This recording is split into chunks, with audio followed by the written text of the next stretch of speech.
प्रश्नावली 2.2। ठीक है,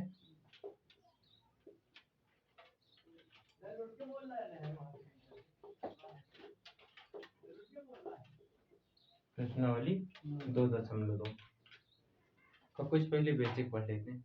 ठीक है, द्विघात बहुपद या द्विघात समीकरण क्या है? द्विघात बहुपद या द्विघात समीकरण का व्यापक रूप। द्विघात बहुपद का समीकरण। ठीक, इसका व्यापक रूप क्या होगा? व्यापक रूप होगा इसका a का square plus bx plus c। ये हो गया समीकरण, ये हो गए द्विघात, ये हो गए एक बहुपद जो कि द्विघात। ठीक है ना। अब यदि हम इसको समीकरण बना देंगे तो इसमें ये जीरो लगा देंगे तो ये क्या बन गया? ये एक समीकरण बन गई। ठीक है ना, बराबर में जीरो लगा दिए तो ये समीकरण बन गया। लेकिन यदि ये जीरो नहीं लगा रहे हैं तो क्या बन जा रहा है? बहुपद। ठीक है ना, ये बहुपद जिसमें ये वाली संख्या होती है तो ये चर होती है। क्या होती है? ये और ये दोनों चर होती है। चर और अचर तो समझा दिया।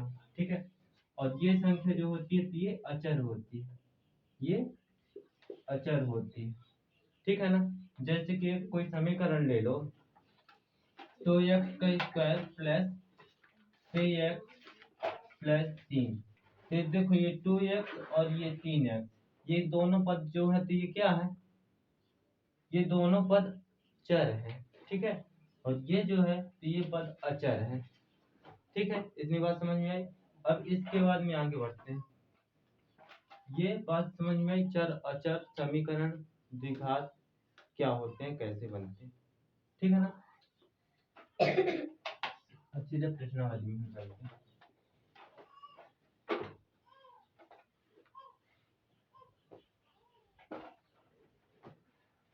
प्रश्नावली 2.2 का पहला क्वेश्चन लिखा है कि निम्न द्विघात बहुपद के शून्य ज्ञात कीजिए और शून्यांकों तथा पूर्णांकों के बीच संबंध की सत्यता जांच करनी।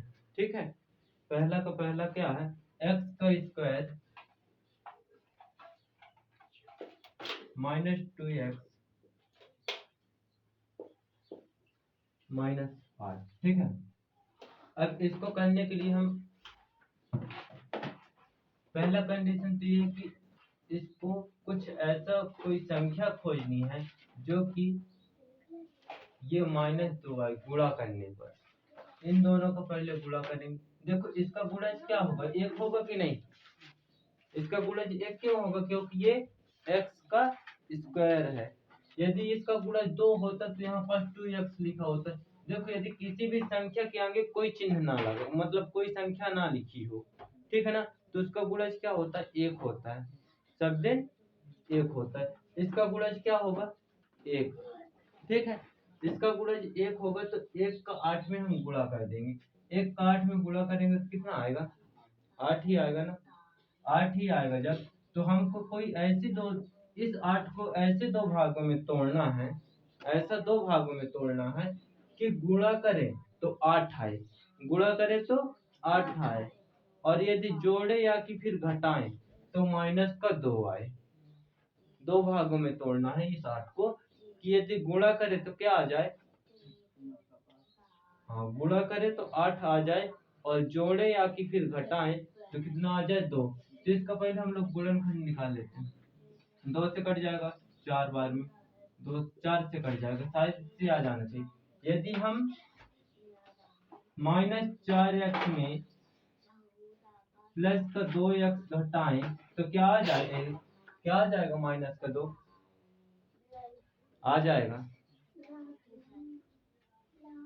ठीक है, ये आ जाएगा। अब ये कैसे आएगा? देखो इन दोनों को गुणा करेंगे तो हम 8 आ जाएगा कि नहीं आ जाएगा? आ जाएगा ना, 4 दूनी 8।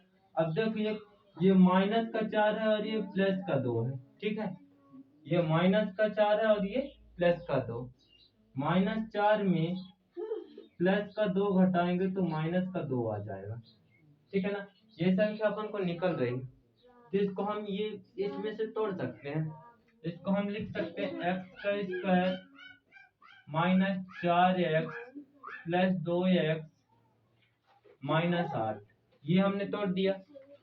अब इसके बाद में हम इसमें कॉमन करेंगे, तो कॉमन करने के लिए हम ये एक्स स्क्वायर को ये एक्स स्क्वायर लिख सकते हैं।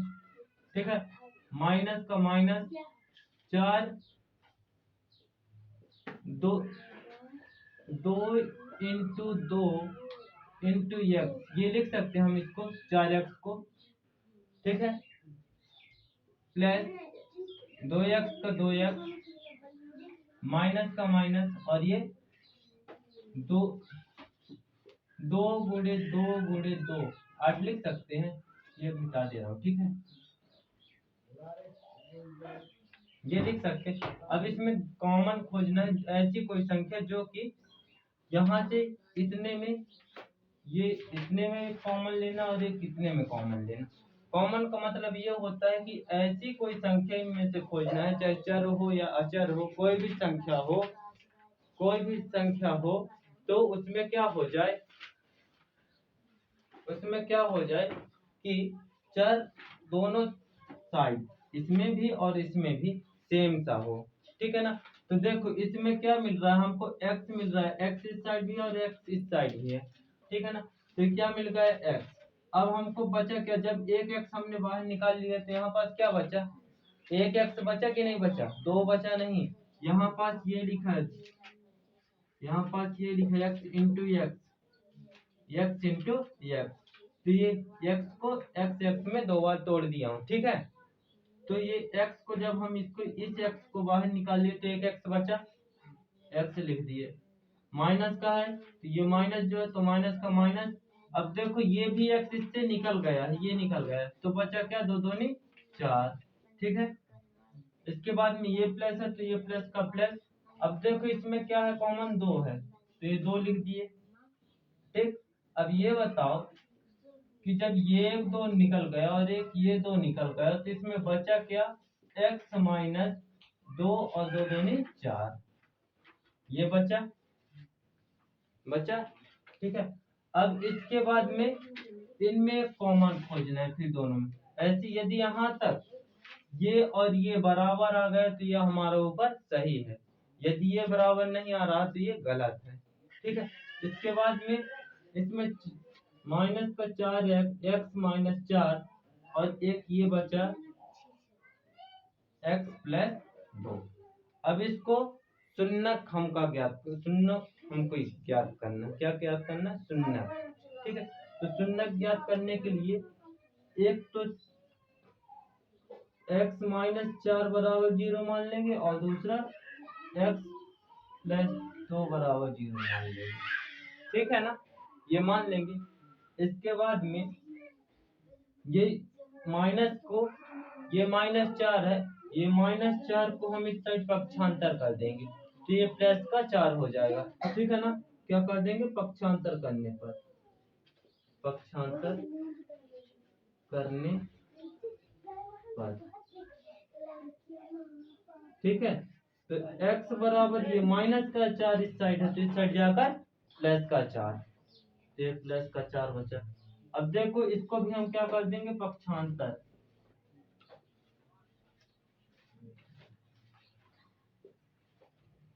पक्षांतर करने पर ये x है, ये प्लस का 2 है, उस साइड जाकर माइनस का 2। ठीक है ना, तो ये माइनस का 2, एक को मान लेंगे अल्फा और दूसरे को मान लेंगे बीटा।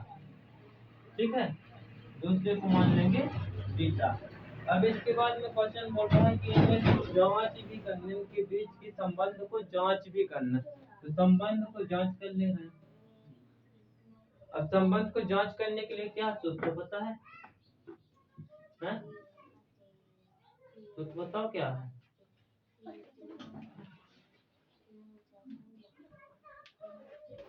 सूत्र क्या है? अब जांच करना,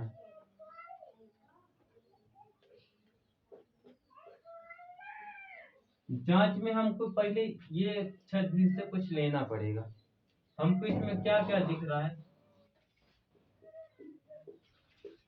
दिया है, क्या क्या दिया, जो ए है इसको ए हमने मान लिया, इसको बी मान लिया और इसको सी मान लिया। ए बराबर एक्स का गुणज 1 है, एक्स का गुणज क्या है 1, तो ए बराबर 1। बी का गुणज क्या है, ये वाले एक्स का गुणज क्या है 2, लेकिन माइनस का 2 है, ठीक है। और ये सी माइनस का 8, ठीक है ना। यहाँ तक बात समझ में आई। अब शून्यांकों का योगफल बराबर क्या होता है, शून्यांकों का योगफल, योगफल बराबर होता है अल्फा प्लस बीटा बराबर माइनस बी बटे ए, ठीक है ना। अब इसमें मान रख दो सूत्र के हिसाब से। अल्फा का मान क्या आया है 4, ठीक है। अल्फा का मान 4, प्लस का प्लस, कौन सा सूत्र वाले प्लस का प्लस, कॉमा, क्योंकि ये माइनस का 2 है। बीटा का मान क्या आया है माइनस का 2, ठीक है ना। तो बीटा का मान माइनस का 2 बराबर का बराबर। अब देखिए सूत्र का माइनस, ये जो बी माइनस बी है तो ये सूत्र का माइनस, इसके बाद में बी ये है माइनस का 2 और ए का मान 1। यहाँ तक बात समझ में आई, ठीक है। अब इसके के बाद देखो ये प्लस और माइनस का गुणा होगा अंदर तो क्या हो जाएगा, प्लस और माइनस का गुणा होगा तो माइनस आ जाएगा, ठीक है ना, बताया हूँ, ठीक है। बराबर की जगह बराबर, ये माइनस और माइनस का गुणा होगा तो प्लस का आ जाएगा, तो प्लस तो लिखने की आवश्यकता नहीं। और किसी भी संख्या के नीचे यदि बट्टे में 1 लिखा है तो 1 को लिखने की आवश्यकता नहीं है, तो हम यहाँ पास 1 नहीं लिख रहे हैं, ठीक है ना। तो ये क्या हो गया 2। अब ये माइनस प्लस का 4 में माइनस का 2 घट जाएगा तो बचेगा सिर्फ 2 बराबर 2। यही हमको सत्यता जांच करनी थी, संबंध निकालना था। बात समझ में आई, कोई दिक्कत तो नहीं कहीं पास, ठीक है।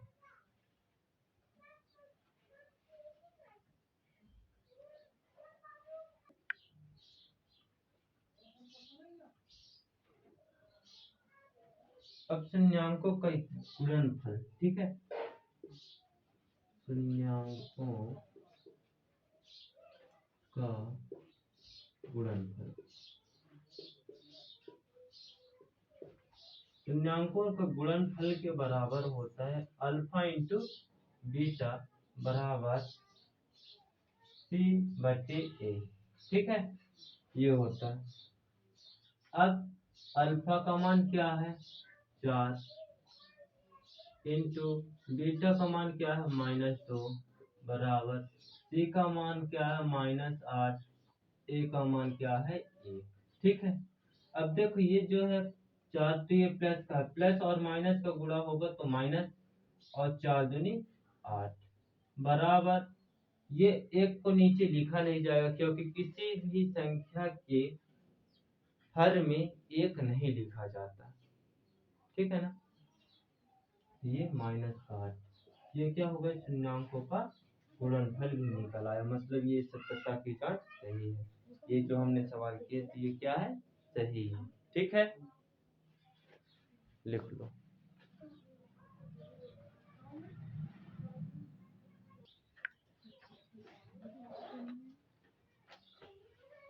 नेक्स्ट, ठीक है, ये तो समझ में आ गया ना।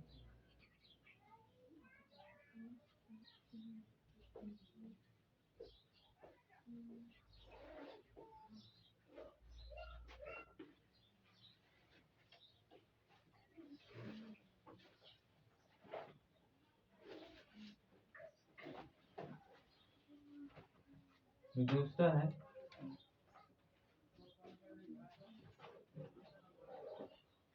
4s का स्क्वायर